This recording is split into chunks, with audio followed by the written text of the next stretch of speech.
en délégation et les projets pour l'année qui vient. J'aurais demandé d'être le plus court possible. Je sais que tous les ans, pour vous, ça vous semble long, donc j'aurais demandé à chacun de ne pas dépasser 5 minutes. Je ne sais pas si on va tenir. Je suis même pas sûr qu'on va le tenir, d'ailleurs, mais on va essayer de faire le plus succinct possible pour ne pas vous laisser debout trop longtemps. Voilà, donc on va commencer. Je vais donner la parole dans l'ordre, d'ailleurs, comme toujours, à Jacques, le premier adjoint. Merci. Ah, mesdames, messieurs les élus, mesdames, messieurs, 2016 s'en est allé. Mais quel souvenir nous a-t-il laissé? Concernant l'eau, puisque c'est moi qui œuvre, après les travaux sur les grosses infrastructures et sur le réseau, c'est sur le réseau que les interventions étaient prévues. La réfection de l'avarie, 5 rues fortement dégradées étaient au programme. Il n'était pas pensable de faire ces travaux sans s'occuper de la distribution de l'eau, au risque de refaire des trous rapidement. Donc sur ces 5 rues, il y en avait 4 qui étaient concernées pour la distribution de l'eau. Donc nous avons donc engagé les travaux pour supprimer les raccordements de plomb et installer les compteurs en limite de propriété. Cependant, si l'état des conduites ou des vannes était connu pour certaines et prévu, le lot de surprises a été important. En voici pêle-mêle les plus remarquables. Un raccordement à 20 mètres d'une habitation hors de la rue qui la dessert.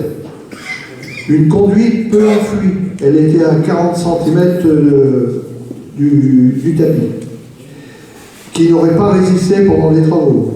Un branchement d'une habitation qui provoque l'arrêt de la fourniture à 2 riverains.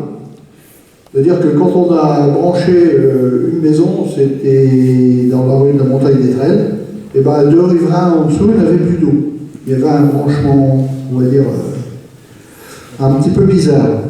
Donc il a fallu refaire 50 mètres de réseau pour réalimenter ces 2 maisons. Et au passage, on a trouvé des branchements qui ne servaient plus à rien, en particulier dans la rue Traversière où il y avait des constructions là derrière et qui étaient détruites. Les branchements étaient toujours là, ils étaient en eau, mais ils ne servaient plus à rien. Donc risque de fuite et déperdition. Le changement d'une vanne porte de l'an entraîne la reprise du réseau sur une vingtaine de mètres. Et surtout, et là c'était la grosse surprise, la remise en état du chenal sous la route. Des dalles étaient déjà affaissées et d'autres menaçaient de tomber sur les conduites. Vous voyez ce que ça aurait pu donner si ça s'était effondré. On a eu une autre fuite de l'autre côté de la porte de l'an, où là, on avait un peu inondé le souterrain. Tous ces travaux devraient permettre de réduire le nombre de fuites et améliorer le rendement. N'oublions pas que l'agence de l'eau surveille la différence entre le volume pompé et le volume distribué, en prenant en compte, bien sûr, toute l'eau que l'on pourrait prendre pour le service.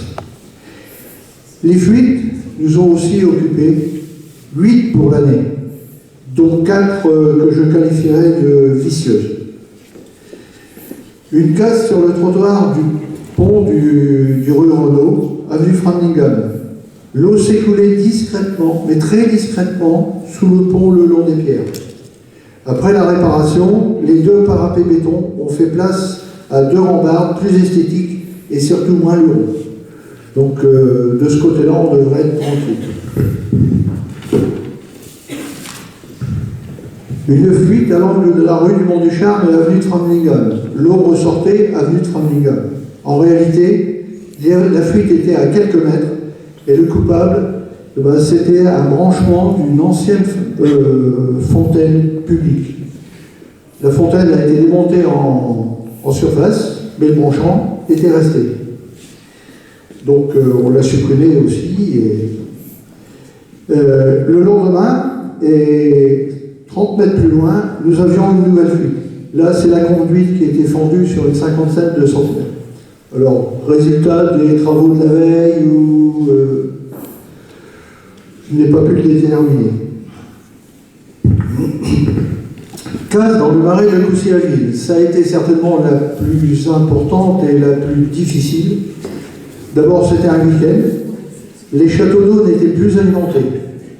Après avoir fait le tour, toutes les vérifications du fonctionnement, il a fallu se lancer à la recherche de la fuite dans une zone marécageuse, des roseaux, des ajoncs, des trous d'eau. Et en plus, pour compléter le tout, il pleuvait. La fuite a été réparée le lendemain matin. Sont les professionnels qui nous l'ont trouvé, on était presque dessus. Mais bon, il fallait avoir l'œil vraiment bien affûté pour voir la différence entre l'eau de pluie, l'eau du marécage et celle qui ressortait au milieu d'une touffe de roseaux. Cependant, malgré le soutien efficace des professionnels, lorsque la cause n'est pas évidente, il est bien difficile de faire des miracles. Et je peux vous assurer, miracle n'est pas dans la caisse à outils. Si quelqu'un l'a, merci de m'en faire part. Concernant l'assainissement, la station d'épuration fonctionne avec ses défauts d'usure, mais les résultats des 2 visites annuelles restent encore acceptables dans leur ensemble. La dernière intervention a été le sondage du sol. Nous attendons les résultats pour la construction de la nouvelle station. Côté des autres travaux, la construction des ateliers devrait bientôt démarrer. Le permis de construire a été accordé et les sondages de sol sont imminents. Les travaux sont en cours sur des bâtiments communaux. Le dernier logement rue du Montoir et l'ancienne école place de l'Hôtel de Dieu devraient être terminés cette année. Voilà donc brièvement les quelques points qui m'ont paru essentiels à évoquer. Meilleurs vœux à tous.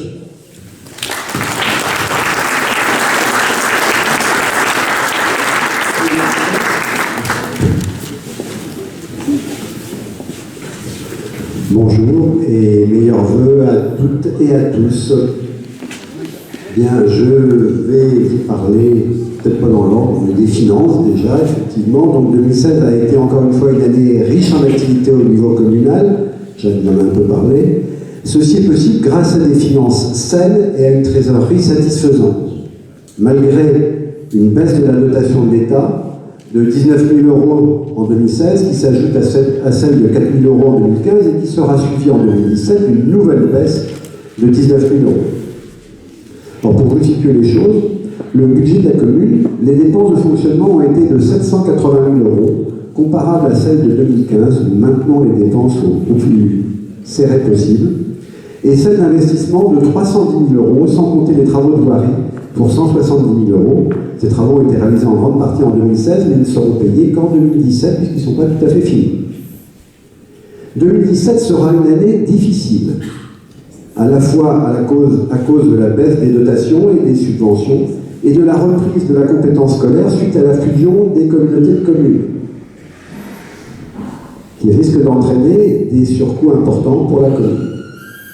Nous resterons extrêmement vigilants pour contenir les dépenses tout en poursuivant au mieux les investissements essentiels pour l'avenir de Coucy.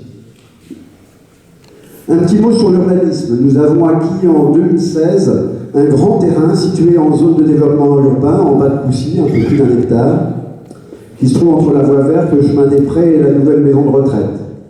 Cette maîtrise foncière permet de se préparer à la création d'un futur lotissement dans les meilleures conditions financières possibles. Par ailleurs, certaines difficultés sont apparues depuis la mise en place du plan local d'urbanisme il y a maintenant 5 ans. Nous allons étudier en 2017 la possibilité de le toiletter dans un avenir assez proche. Sur les propriétés communales, il n'y a pas eu de nouvelles plantations ni de coupes en 2016. Des coupes sont à prévoir en 2017, en particulier le long de certains chemins, et donc de nouvelles plantations sont à prévoir également. En ce qui concerne le cimetière, la reprise des concessions trentenaires arrivées à échéance et non renouvelées a permis de ne pas mettre en service l'extension du cimetière qui avait semblé impérative il y a quelques années.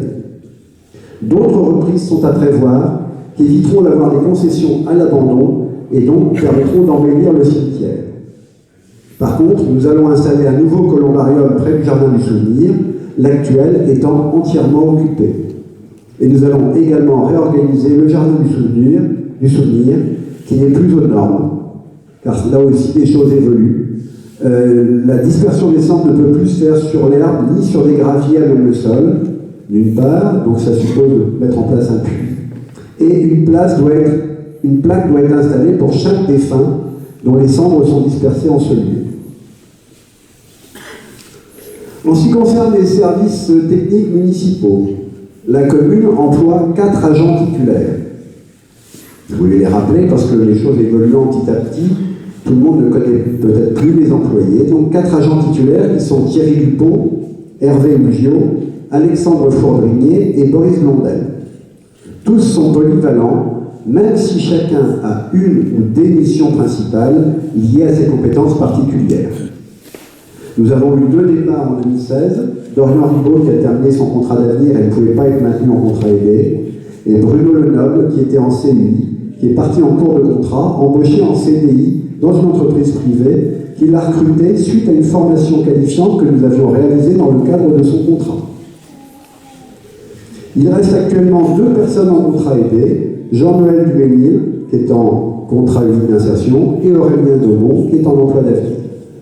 Et un nouvel employé en contrat unique d'insertion sera embauché à partir du 1er février. Ce sera M. Labruyère, qui est habitant de Guny. Concernant le fleurissement des espaces verts, comme chaque année, l'équipe a assuré l'amélioration et l'entretien des massifs et espaces verts. Travail compliqué en 2016 par un printemps qui a été, permettez-moi de le dire, assez pourri. Mais ça, le fait vous parlera plus en détail, je pense, de cet aspect du travail des employés. Nous sommes en train d'aménager une aire de stockage, de branchage et de tonte à proximité de l'étang pour libérer le parking de l'étang qui n'était pas très beau souvent et pour pouvoir réaliser des broyages qui permettront d'avoir du mulch, y compris éventuellement pour les citoyens de la commune. Et enfin, en 2017, nous comptons en particulier poursuivre l'aménagement des bas de talus de l'avenue d'Altenkessel qui a été commencé près de la porte de Soissons et qui va être étendu progressivement en revenant vers les écoles. Au niveau de l'aménagement des chemins, nous avons réalisé un nettoyage complet d'une partie du chemin de banlieue qui devra être complété par la coupe des frênes qui le bordent, qui sont tous malades. Et nous avons nettoyé la centre de la halte pour permettre la remise en place d'un nouvel éclairage public que vous avez pu voir, qui est un chemin important pour le lien entre le haut et le bas du village. Je passerai très rapidement sur les travaux sur l'immeuble. Jacques a parlé de l'ancienne gendarmerie et de l'ancienne école du Haut. Je voudrais rappeler que nous avons par ailleurs aménagé avec les employés l'ancien dispensaire de l'association Anne-Morgan, place de l'Hôtel de Ville, qui retrouve sa destination médicale puisqu'il accueille actuellement, d'une manière provisoire, le docteur Raveau. Et enfin, nous avons réalisé la réfection complète sur 25 mètres de l'étanchéité du rempart de l'impasse Saint-Sauveur au revers des maisons de la porte de Soissons qui avaient des problèmes d'entrée d'humidité. Ayant promis d'être bref, je m'arrêterai là en vous souhaitant à nouveau à tous une bonne année.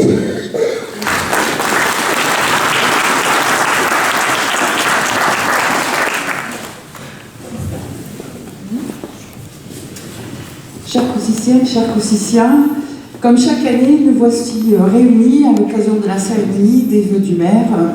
Et j'en profite pour vous présenter tous mes vœux de bonheur, de santé et de prospérité pour 2017. Sans omettre la joie, l'union et le partage dans ces temps difficiles. Malgré un budget fortement réduit et connu très tardivement, 2016 fut une année riche en événements et même s'il nous a fallu faire des choix en termes de budget imposés par la politique du nouveau conseil départemental, nous avons tenu le rayonnement et la richesse des manifestations de Coucy. J'en profite pour remercier toutes les associations qui ont su s'adapter et œuvrer dans ce contexte délicat. Concernant 2017, de nouveaux choix vont être déterminants pour toute la population et donc nous restons dans l'attente des nouvelles prises de décision qui s'avèreront décisives dans le choix de nos actions.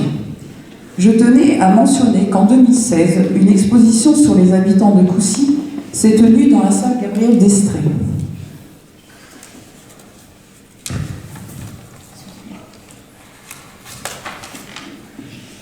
Et je vous invite à la découvrir ou la redécouvrir ce soir, puisqu'elle est remise à l'honneur à l'occasion de cette cérémonie des vœux.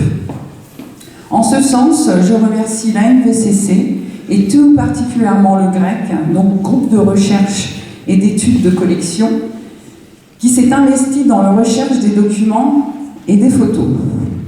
Comme mentionné précédemment, l'année 2017 va s'avérer déterminante en termes de choix stratégiques et politiques sur le plan national, ce qui rend incertain l'annonce de futures animations à notre échelle communale.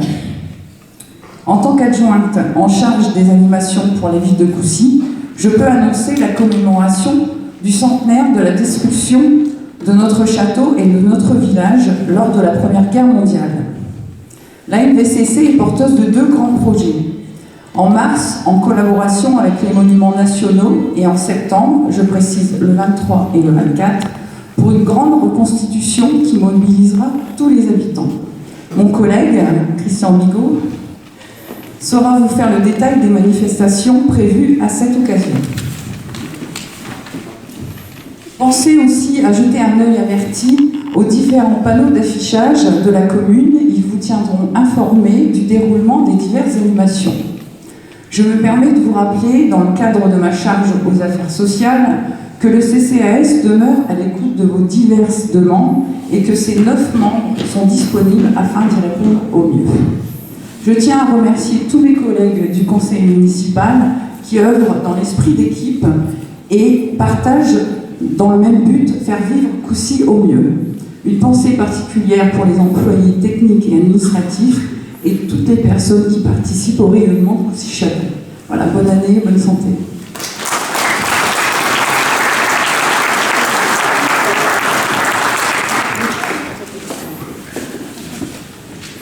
Bonsoir, mesdames et messieurs. Tout d'abord, je tiens à remercier Madame Nicole Leray qui a réalisé la confection des doubles rideaux de la porte d'honneur de la mairie, ce qui n'a pas été une mince affaire et a représenté beaucoup de travail. Comme vous le savez, j'assure l'entretien des sanitaires de l'air de camping-car. Ils ont été nombreux durant toute l'année 2016, même pendant les fêtes de Noël et du jour de l'an. Ils représentent un gain supplémentaire pour notre commune, mais également pour nos commerçants.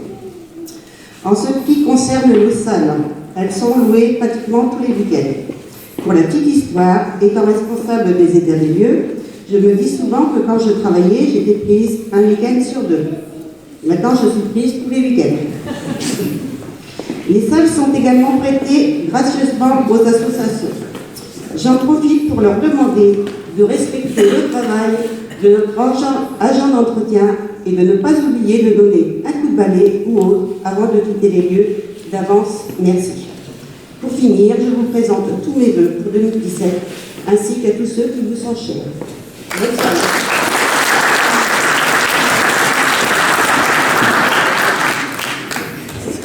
Bonjour à tous. Donc 2016 marque une forte implication de ma part et de toutes les personnes qui gravitent autour du sujet de l'embellissement de Coucy. Car nous avons reçu en septembre le jury régional des villes et villages fleuris. C'était la première fois qu'ils venaient visiter notre village. Une grosse préparation en amont par l'ensemble des employés communaux, surtout sur les 2 derniers jours pour parfaire les parterres. Et une grosse préparation aussi pour moi, pour monter un dossier de candidature qui soit entre guillemets vendeur. Ils sont passés 20 minutes à Coucy et il fallait tout leur montrer, tout leur expliquer et montrer notre engouement pour l'embellissement. C'est pas forcément simple parce qu'il y a aussi des choses qu'on n'a pas encore bien fait. Donc un grand merci à tous car cela nous a permis d'obtenir au-delà de nos espérances puisque Coucy-Château a été classé au niveau des 2 fleurs du premier coup. On pensait avoir un label une fleur. J'aimerais vous citer les 3 raisons pour lesquelles nous avons obtenu ce classement, parce que certaines personnes ne comprennent pas comment Coucy a pu avoir un classement de ce type. Et notamment, la première raison, c'est l'état de nos trottoirs et de nos caniveaux, qui ne sont pas ou plus aussi entretenus aux grandes dames de certains habitants, mais qui, par contre, aux yeux du jury, ont montré dès leur arrivée que nous avons arrêté, bien avant la date, l'utilisation des produits de désherbage. Donc c'était un point super positif pour eux. Ceci est en adéquation avec les nouvelles règles, notamment pour le bien de nos réseaux d'eau potable. L'eau potable, c'est vous, c'est moi, c'est tout le monde, on la boit, donc c'est important d'arrêter l'utilisation des produits phytosanitaires. Et cela permet également de revoir sur nos trottoirs de bien belles fleurs, que l'on peut appeler comme on veut, indésirables, sauvages ou rebelles, mais en tout cas, elles peuvent être tout aussi belles que celles de notre jardin. La deuxième raison, c'est la diversité des plantes et des espaces que l'on a sur Coussier-Château, un territoire très vaste. Il y a des espaces verts naturels, le parc, les abords du château, les deux côtes, l'étang. Mais il y a aussi des espaces qu'on dit plus domptés, qui ont été créés. Et notamment ces créations, on les doit à notre jardinier communal Alexandre, que j'ai vu qui se cache comme d'habitude au fond de la salle. Et ces parterres, c'est les parterres d'entrée de ville, c'est l'aire de camping-car, c'est l'aire de pique-nique, c'est la rue de l'église. Et enfin, la troisième raison, c'est l'implication de la population. Parce que quand je me suis engagée dans l'embellissement de la ville haute, mon idée c'était de faire participer la population, mais ça va bien au-delà. Puisque ça nous a permis en plus d'avoir une récompense sous forme d'un prix spécial. Et dans la région, il y a 8 prix spéciaux, donc aussi on a eu un. Le prix spécial implication de la population. Pourquoi? Parce qu'il y a des habitants qui donnent des fleurs. Il y a des habitants qui mettent la main à la pâte. Et je tiens à remercier particulièrement Lucien, Alan, Louise, qui est venu faire un stage avec nous. Il y en a d'autres qui créent des parterres, comme Philippe, qui est épaulé par Caroline, sa femme. Mais aussi des associations, qu'ils en soient tous remerciés. Les familles rurales pour le jardin partagé, avec Michel et Daniel entre autres. L'association UCPE pour le jardin médiéval et les alentours de l'église.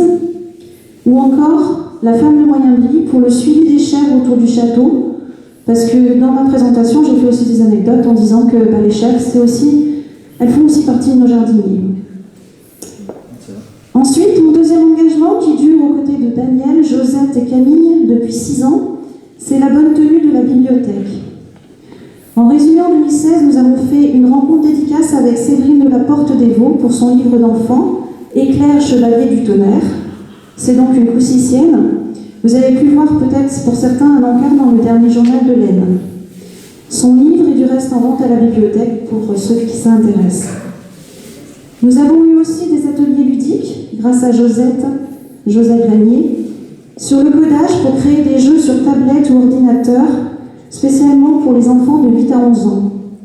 La première session s'est très bien passée et pour votre information, il reste une place sur la prochaine session qui démarrera après les vacances de février et ça se passe sur les lundis soirs.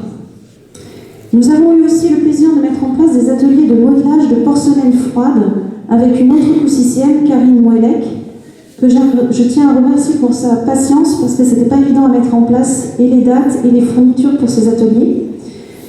Et ces ateliers vont être conduits, fort de leur succès en 2017, toujours ouverts aux enfants, mais aussi ouverts aux assistantes maternelles, donc parlez-en autour de vous, ou aux mamans qui désirent connaître un petit peu cette fabrication d'objets en porcelaine froide. Donc il ne faut pas hésiter à venir nous voir, parce que les créneaux horaires ne sont pas encore établis et on espère les faire en fonction des attentes de tout le monde. Enfin, mon troisième engagement est de perdurer la campagne de stérilisation des chats errants.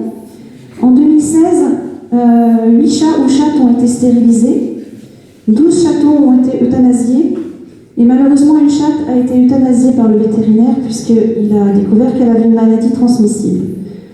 Mon action sur la campagne de stérilisation, elle s'est faite autant sur la ville haute que sur la ville basse. Je rajouterai juste une toute petite chose, que voir un chat qui erre dans la rue, c'est pas forcément un chat sauvage, ça peut être aussi un chat domestique qui est parti et qui est parvenu chez lui. Donc m'appelez pas pour que je me débrouille pour le retrouver son propriétaire, pour le faire adopter, c'est pas mon rôle. Par contre, utiliser les réseaux sociaux, c'est la meilleure des façons, et on en a retrouvé 2 ou 3 comme ça de propriétaires, dont une chatte qui était partie depuis 6 mois. Donc ça peut se retrouver par cet intermédiaire-là, mais pas forcément par moi. C'est pas ce rôle-là que j'ai, c'est juste la campagne de stérilisation. Voilà, donc pour 2017, je m'engage à faire les mêmes choses, avec grand plaisir, et puis je vous souhaite une très très bonne année 2017.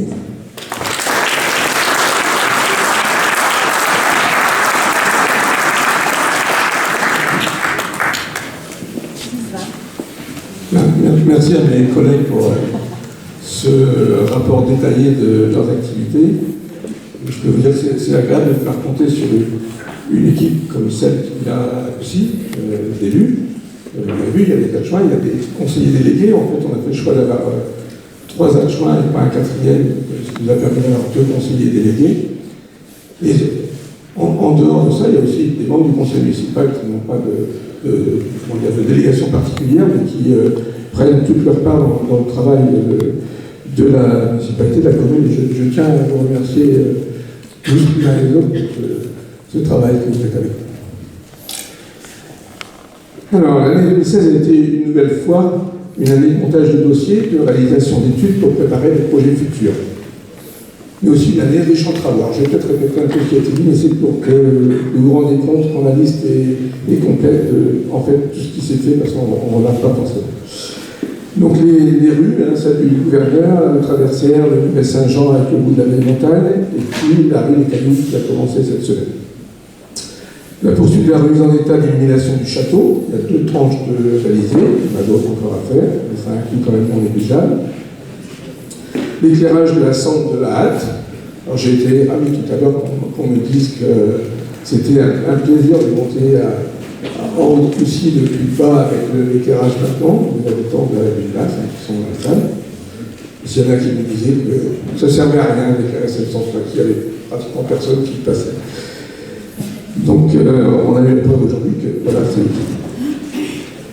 Les travaux dans les logements communaux, ça a été évoqué, l'achat du terrain, dit Graviche, Patrick y a fait allusion tout à l'heure, l'achat de 2 parcelles en prévision de la construction de la station d'épuration, il nous reste une parcelle à acquérir, la réfection de la toiture de l'ancienne école de la ville haute, ce qui va nous permettre maintenant de faire les travaux justement dans le logement, le remplacement du portail à l'école élémentaire, l'étanchéité du rempart de l'impasse Saint-Sauveur, Patrick en a parlé, les travaux d'aménagement du cabinet médical, la restauration d'une première tranche des vitraux de l'église. On a des vitraux qui sont magnifiques de Louis Mazoutier, et on avait reçu l'association de Louis Mazoutier il y a déjà 3 ans, et il nous avait fait remarquer, parce que quand on y va régulièrement, on ne remarque pas forcément, en fait les vitraux se fendent, les verres se fendent, parce que toutes les parties métalliques des vitraux, ils ont 90 ans, donc ça rouille, et la rue monte, et ça fait pression sur les carreaux, et ça les fend, donc il est devenu urgent de les restaurer. Donc on va faire par tranche, parce que c'est pareil, c'est quand même un coût assez important. Donc Jacques Laffitte, on a fait face à de nombreuses fuites d'eau, et les mauvaises surprises sur l'état du réseau.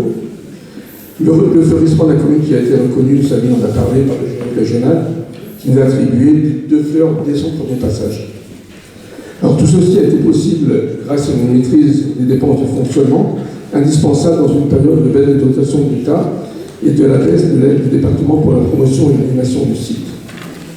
J'ai essayé de vendre ce dossier-là auprès de Nicolas Frécouteau.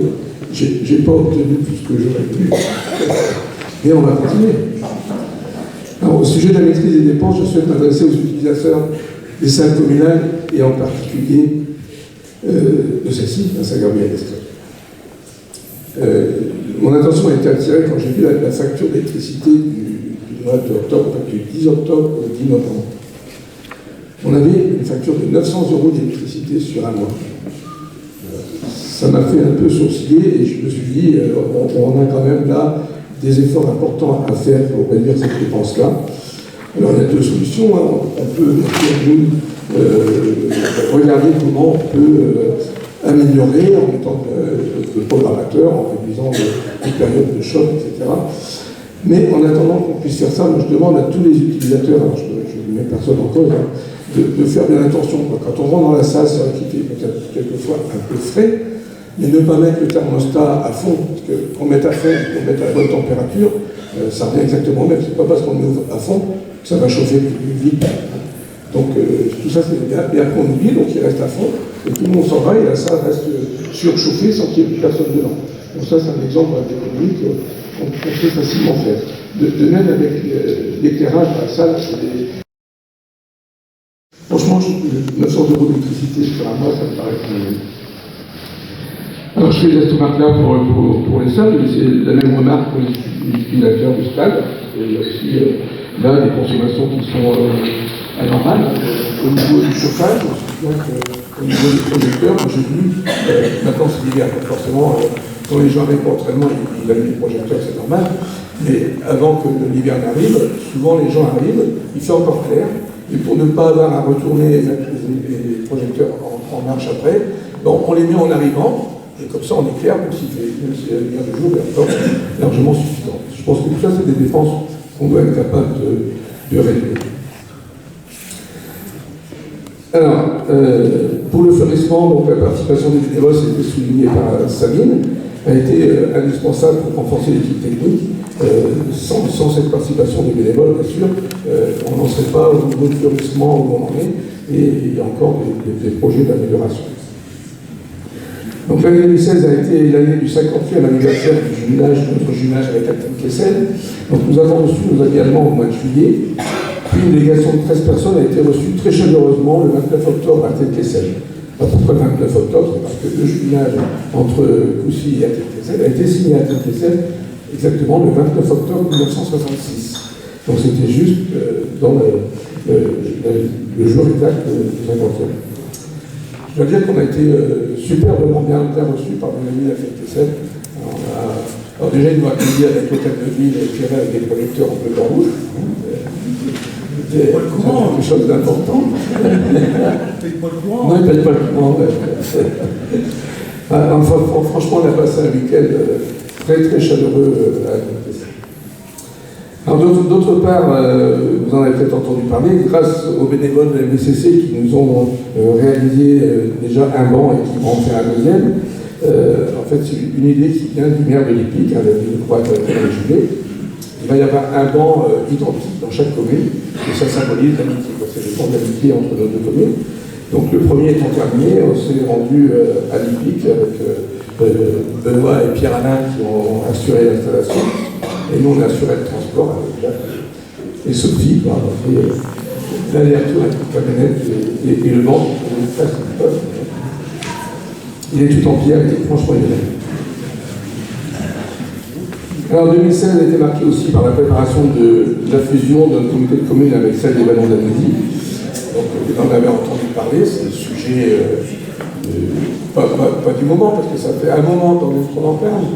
Il y a eu un certain nombre de tergiversations, puisqu'on a parlé de fusion qui nous a été imposée, c'est pas notre choix. Alors, je crois que sur le Val de l'Est, il y a 20 communes qui s'étaient positionnées pour aller sur Chauny plutôt que d'aller à Annecy.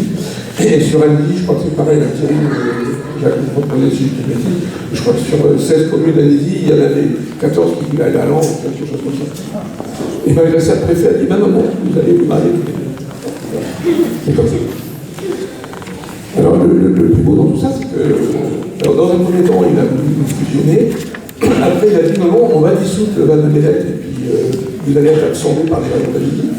Alors qu'on était nous plus nombreux en commune en habitants, on ne comprenait pas bien le but de tout ça. Finalement, il a refait marche arrière.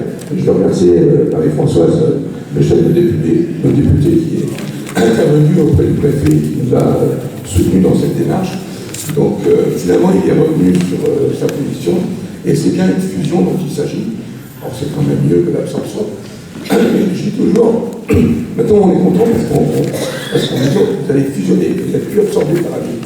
On oublie de dire quand même qu'au départ, c'était pas notre souhait ni à nous ni à Annecy. Nous on voulait bien aller chercher nous, Annecy-sur-Land.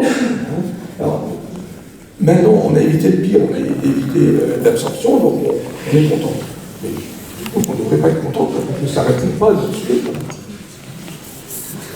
Voilà, donc tout ça, ça engendre un certain nombre d'incertitudes sur les conséquences financières, puisque vous savez, nous, on va récupérer dans les communes,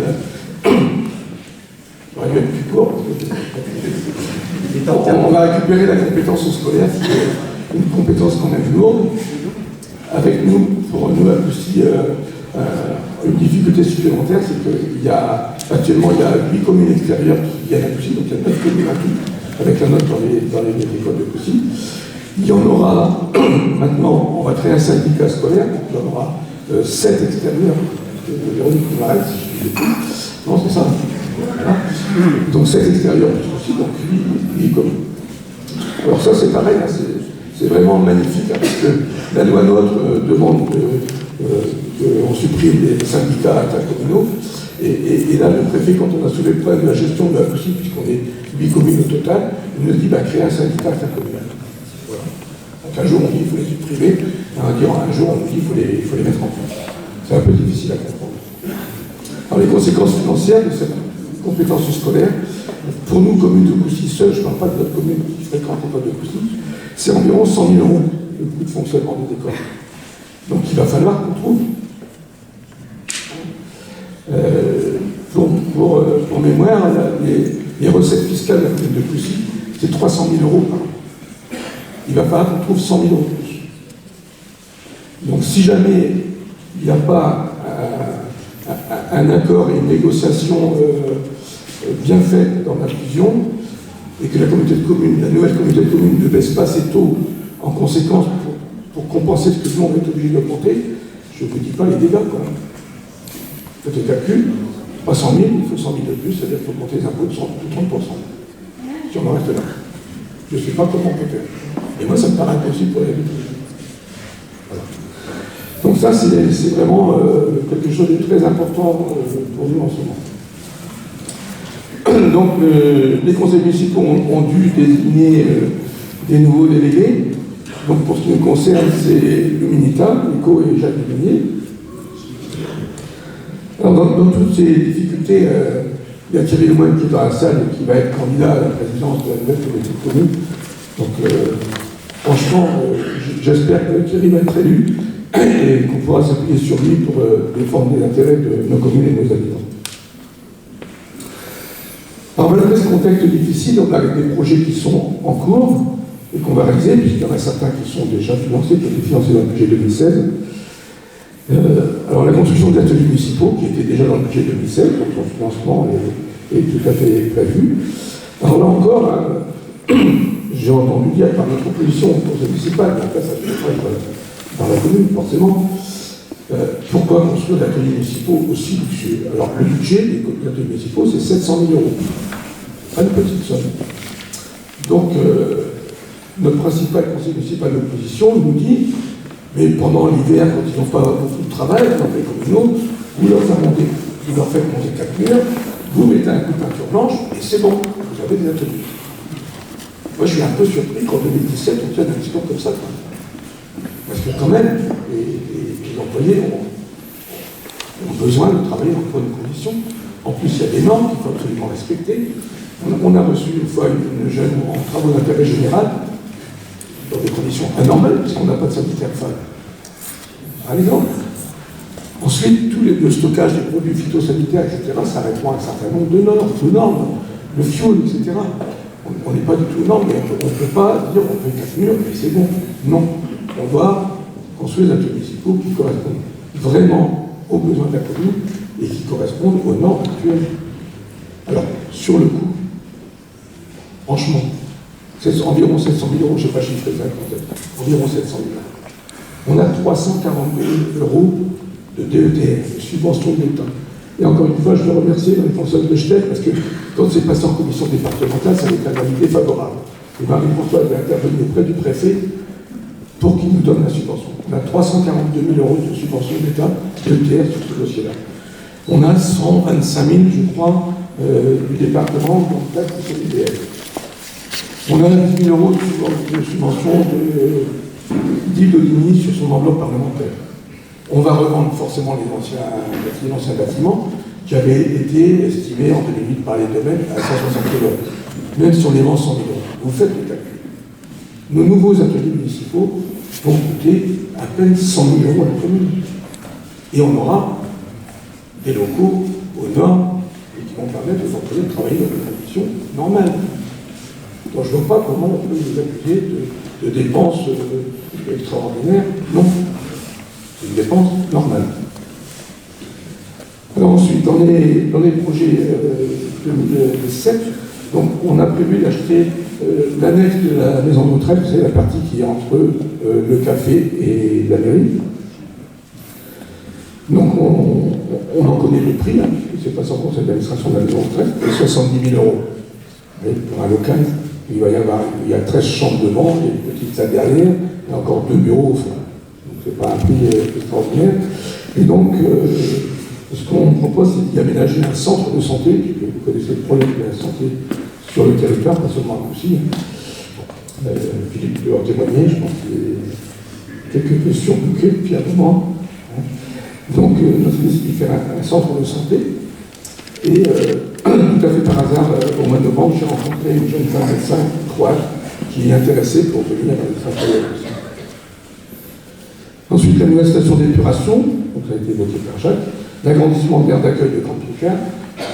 Vous avez tous constaté que notre aire est largement dépassée, que la plupart du temps, pour 6 emplacements, surtout en période d'été, quelquefois il y a 10 ou 12 camping-cars sur l'aire et autour. La poursuite des travaux dans les logements. Et puis ensuite aussi, une préétude a été réalisée pour la traversée de la ville basse. Puisque vous savez que nos trottoirs sont à un état pas toujours très bon et que, comme partout aussi, on circule vite, donc il faut prévoir des aménagements pour faire avancer la circulation. Mais le coût de ces travaux, le coût prévisionnel dont on dispose pour un temps est très élevé, donc de toute façon, on sera contraint de faire ça par tranche. Parce qu'on est à 1,7 million de prévision de travaux pour toute la traversée. On sait bien qu'on ne pourra pas tout faire maintenant. Voilà, donc ensuite je voulais remercier l'entreprise municipale CP. Je remercie aussi les conjoints, les conseillers et conseillères municipaux. Parce que, bien évidemment, si nos conjoints n'acceptaient pas de nous voir un peu moins à la maison et n'acceptaient pas souvent aussi de participer à nos activités d'élus, je pense qu'on ne pourrait pas faire le travail qu'on fait depuis 2008.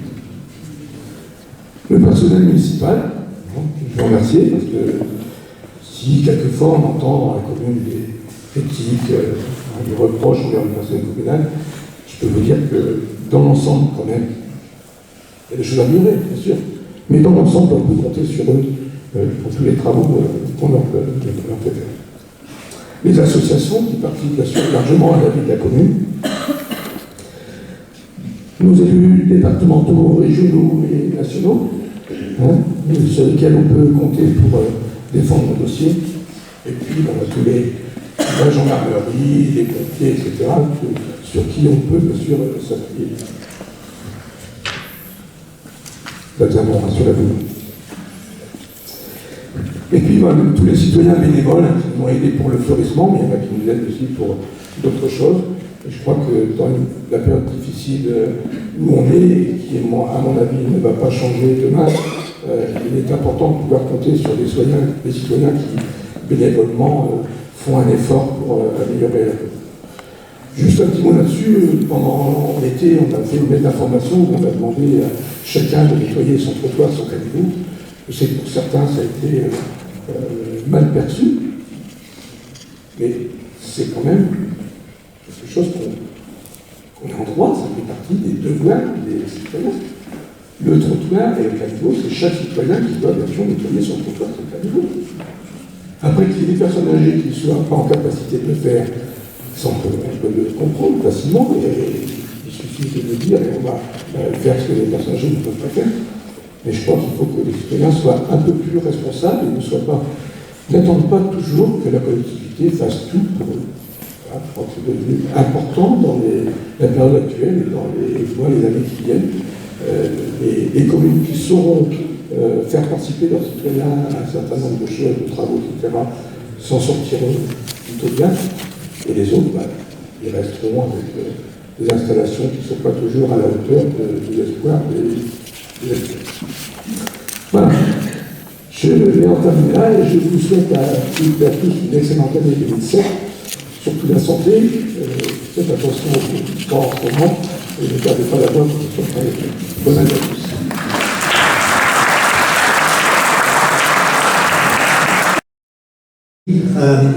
Déjà, rappelez-vous l'année dernière, je vous avais sollicité, la MVCC vous avait sollicité pour pouvoir obtenir des documents nous permettant d'organiser une exposition.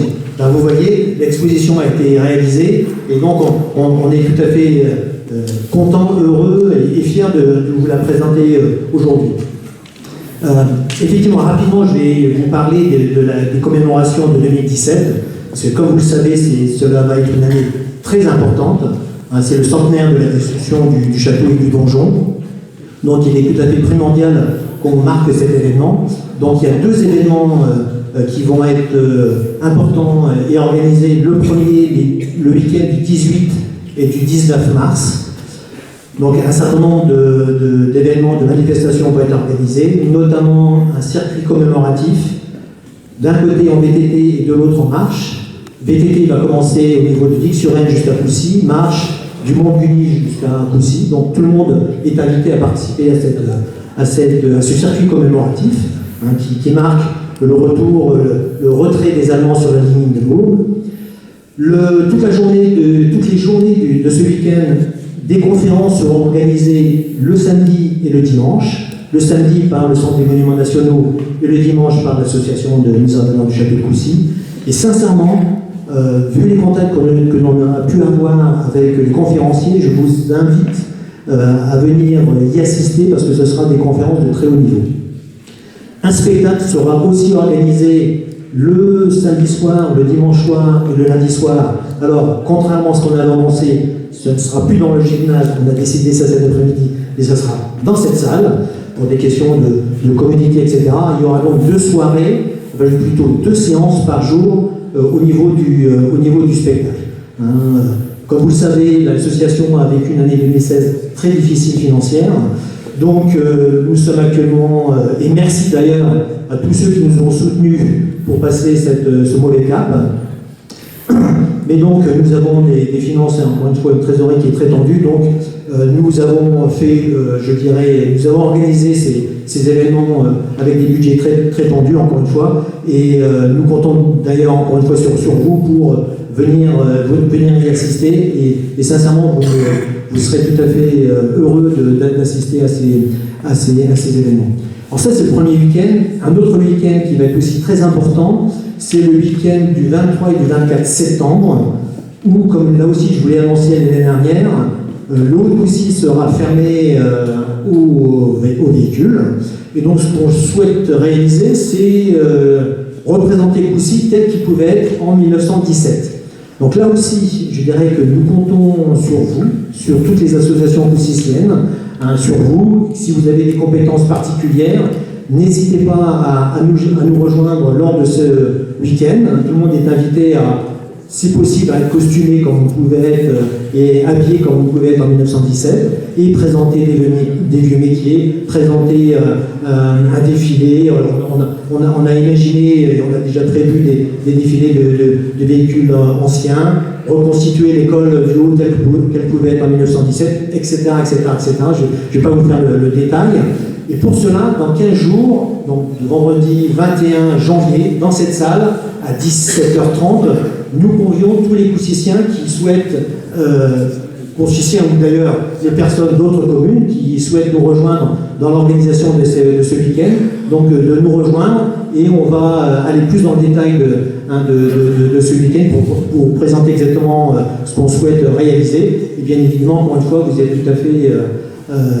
vous êtes bien évidemment, nous serons très heureux de vous accueillir dans l'organisation de ce week-end. Voilà, je crois que samedi 21.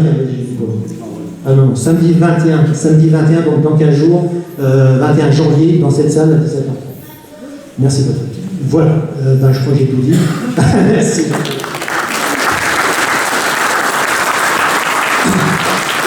Je parle maintenant à Mme Isabelle Etriard, adjointe au maire association, et vice-présidente du conseil départemental. Merci, monsieur le maire, mais j'ai vraiment pitié de vous, ça va être très rapide. Je trouve que l'idée est excellente de faire parler les adjoints et les conseillers délégués, parce que ça vous montre l'implication qu'ils ont chacun dans la vie de la commune.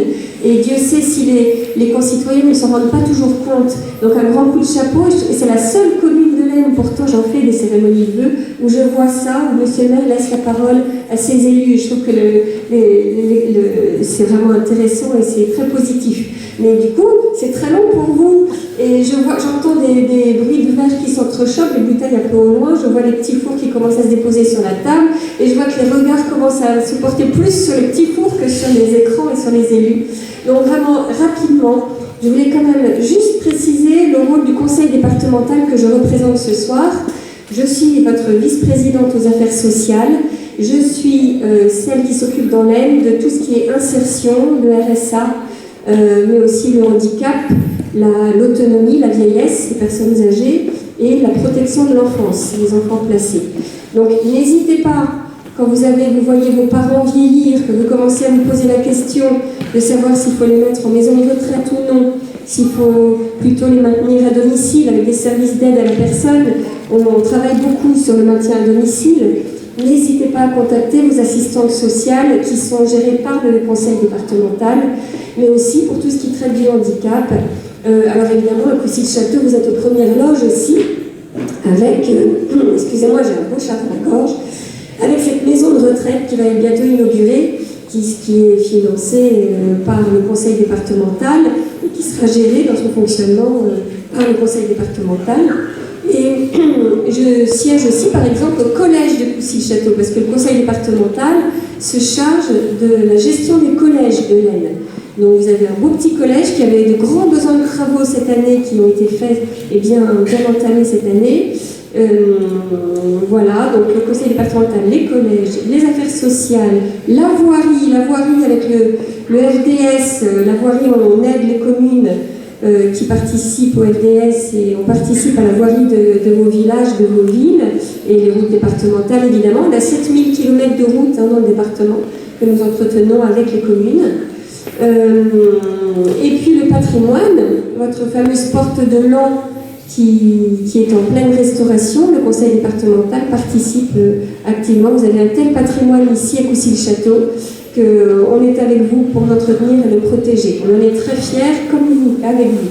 Voilà, donc un grand coup de chapeau à cette équipe municipale qui travaille bien, qui est très impliquée, ça fait plaisir.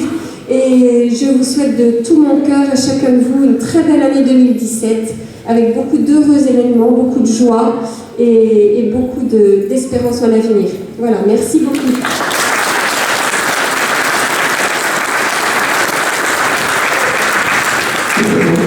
Je donne la parole à Marie-Françoise Bechtel, que vous connaissez tous, je pense, qui est notre députée de la 4e circonscription. Alors la mission est possible, puisqu'il faut conclure la conclusion et c'est toujours plus difficile, et pour vous de tenir encore le coup, c'est vrai, et puis pour moi aussi d'avoir l'angoisse d'arriver au bout sans parler trop vite, en vous disant 2 ou 3 petites choses que j'aimerais vous dire. D'abord, je salue à mon tour cette mairie et cette équipe municipale qui fait un peu, d'une certaine manière, de la démocratie citoyenne, parce que ce dont les citoyens ont besoin, c'est qu'on leur parle des vrais problèmes et qu'on leur dise comment les choses ont été gérées, quels choix ont été faits, éventuellement, quels risques on court. Et tout ça a été très bien exprimé ce soir, et donc de ce point de vue-là, ça valait la peine qu'on passe du temps. D'ailleurs, vous connaissez par cœur l'exercice, et donc vous ne seriez pas venus si nombreux si vous n'aviez pas désiré entendre parler de l'ensemble de ce que fait votre équipe municipale. Une ou 2 petites notations pour vous dire. L'an dernier, je vous ai parlé, je me souviens très bien des risques sécuritaires qui sont ceux de notre pays. Je n'en parlerai pas aujourd'hui, si ce n'est pour dire que l'absence d'attentat ne veut pas dire l'absence de risque, mais il n'est pas la peine non plus de jeter de la sinistrose sur une période où les choses, sans s'être réellement calmées, ne semblent pas, en tout cas pour l'instant, nous faire encourir des risques plus particuliers. Mais ils sont quand même toujours là. C'est un point qu'il faut quand même laisser parce que, devant nous, parce que c'est seulement, je ne reviendrai pas là-dessus, par l'état d'esprit républicain qui est le nôtre que nous répondrons. Et encore une fois, les Français en ont fait la démonstration, ce territoire en a fait la démonstration, il n'est pas besoin d'y revenir. Je crois que nous sommes tout prêts à nous mobiliser pour la République si quelque chose se produit. Voilà tout simplement ce que je voulais dire. Les autres problèmes ont été traités par tous les intervenants, chacun à sa manière. Nous vivons aujourd'hui en France depuis maintenant 10 ans sûrs, peut-être 15 ans, dans une ambiance de restriction de la dépense publique qui frappe tout le monde, qui frappe les collectivités territoriales, bien sûr, et qui frappe l'État. Alors, elle ne la frappe pas comme la peste qui tombe sur les animaux malades. Ce n'est pas cela. Ça résulte véritablement de choix politiques. Et ces choix ont été faits par des gouvernements divers, il faut bien le dire. Nous devons rester très attentifs là-dessus. Moi, encore une fois, quelquefois j'ai l'impression de crier, non pas dans le désert, parce que ce que je dis est souvent, je crois, reconnu, mais de crier sans arriver véritablement à ce à quoi je voudrais qu'arrive ce pays, c'est-à-dire une vision saine de la dépense publique. La dépense publique n'est pas une perte. La dette peut être une bonne dette, il y a une mauvaise dette, mais il y a aussi une bonne dette. La bonne dette, c'est celle qui crée les investissements du futur, c'est-à-dire qui permettront aux jeunes, à nos jeunes, de vivre. Je dois dire d'ailleurs que les investissements locaux, tout le monde le sait dans ce pays, représentent 80% de la dépense publique à l'investissement. C'est-à-dire que si les collectivités n'investissaient pas, et c'est pour ça qu'il faut les aider, si les collectivités n'investissaient pas, alors là, l'activité économique dans notre pays serait l'électroencéphalogramme plat. Vous savez que notre activité économique se redresse un petit peu, mais ce n'est pas encore suffisant. Réfléchissez bien à ce que l'avenir vous propose. Je pense que 10 ans de cure de dépenses publiques dans ce pays, nous ne pouvons pas continuer ainsi. C'est le seul message que je veux léguer. Nous devons absolument redresser notre activité économique, car sans activité économique, il n'y a pas de dépense sociale, et il n'y a pas non plus, au-delà de la dépense sociale, qui n'est que le pansement en réalité, il n'y a pas cet ascenseur social que notre République devrait retrouver, et qu'elle a perdu depuis un trop grand nombre d'années. Et en disant cela, je forme le vœu que nous mettions tous ensemble nos forces, élus municipaux, autres élus locaux, départementaux ou régionaux, et bien entendu élus nationaux, que nous mettions toutes nos forces pour dire cela au service du territoire, que chacun de notre manière, tous nous représentons. Oui, nous avons besoin que l'activité reparte dans ce pays, oui, nous avons besoin qu'elle reparte dans ce territoire, et c'est avec cet espoir que je vous fais tous mes vœux pour 2017. Sachez qu'en tout cas, en ce qui me concerne, je travaillerai aussi longtemps que je pourrai le faire dans cette seule perspective, parce que je crois qu'elle est essentielle et que tout le reste s'ordonne finalement autour de cela. Le retour de la France à la prospérité. Il y aurait beaucoup de sujets à évoquer sur la démocratie, y compris notre rapport avec l'Europe. Je le fais souvent, je ne le ferai pas ce soir ici, mais le retour à la prospérité, encore une fois, est une condition essentielle, et je forme l'espoir, je ne le crois pas aberrant, que peut-être 2017 fera prendre conscience à une classe politique qui a du mal, pour une grande partie d'entre elles, à comprendre cela, peut-être par le mouvement citoyen, nous fera prendre conscience de ce fait qui est essentiel pour nous et qui doit nous guider parce qu'il est l'avenir de nos enfants. Alors pardon de ce ton un petit peu grave, la meilleure année possible à vous tous, à la fois personnelle, familiale et collective, tout ça pouvant s'harmoniser plus ou moins selon les périodes, mais sachez en tout cas que mon travail, mon énergie et plus simplement tous mes vœux vous accompagnent pour 2017.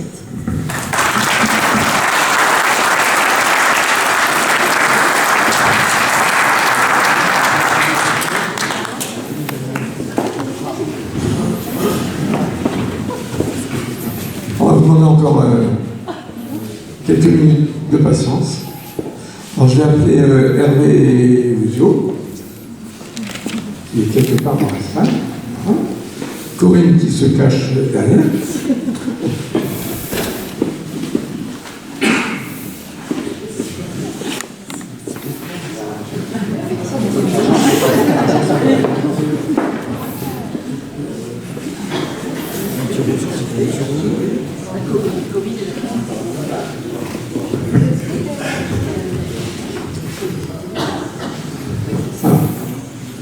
C'est la médaille. C'est la médaille. Et bien Corinne, j'ai le plaisir et même l'honneur de vous remettre la médaille, on va dire, des collectivités territoriales pour quelqu'un qui a su se dévouer pour ce que nous appellerons tout simplement une valeur qu'il ne faut pas laisser perdre, le service public.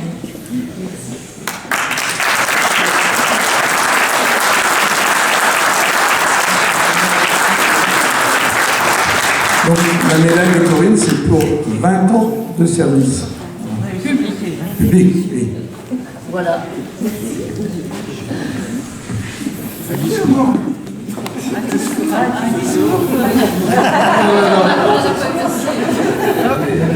Corinne, la photo. Corinne. Donc là, c'est pour Hervé Ouzio. Donc lui, c'est la médaille vermeille. C'est combien d'années, toi 30 ans, ouais. 30 ans de service à la commune. Bravo, Hervé.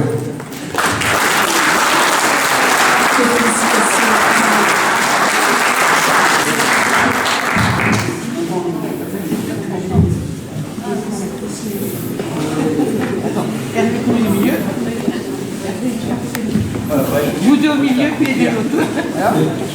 Les deux. Nicole, alors, Patricia en a parlé tout à l'heure, qui nous a fait les doubles rideaux du hall, et puis aussi pour tout le travail qu'elle fait sur la MBCC pour la confection des costumes.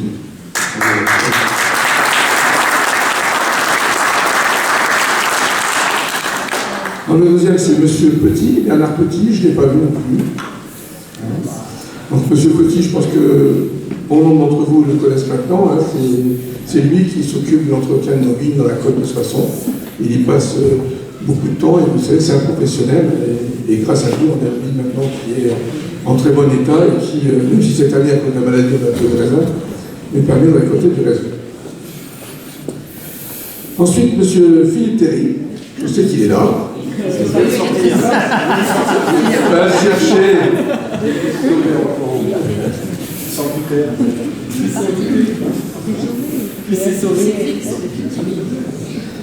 Donc Philippe, vous avez compris, c'est lui qui a fait entre autres au feu rouge à la place, le gros massif de fleurs, plus celui qui annonce sur la place, etc.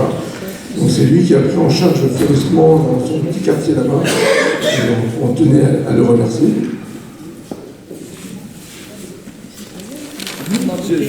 Alors, il y a M.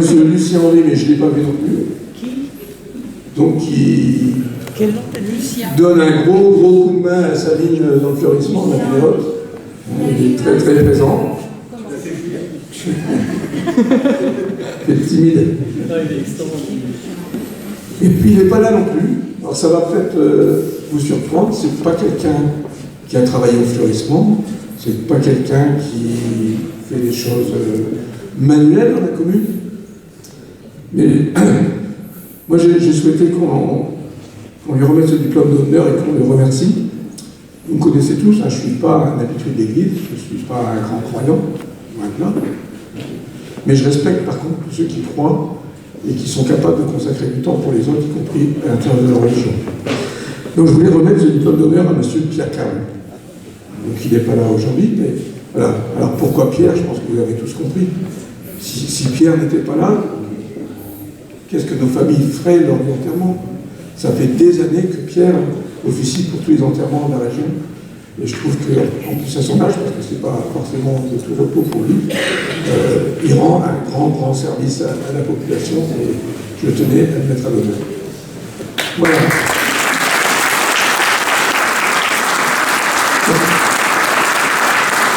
On en a terminé, maintenant vous avez pouvoir partager le verre d'amitié et éventuellement vous poser des questions si vous avez des questions à lui poser. Voilà, merci à tous.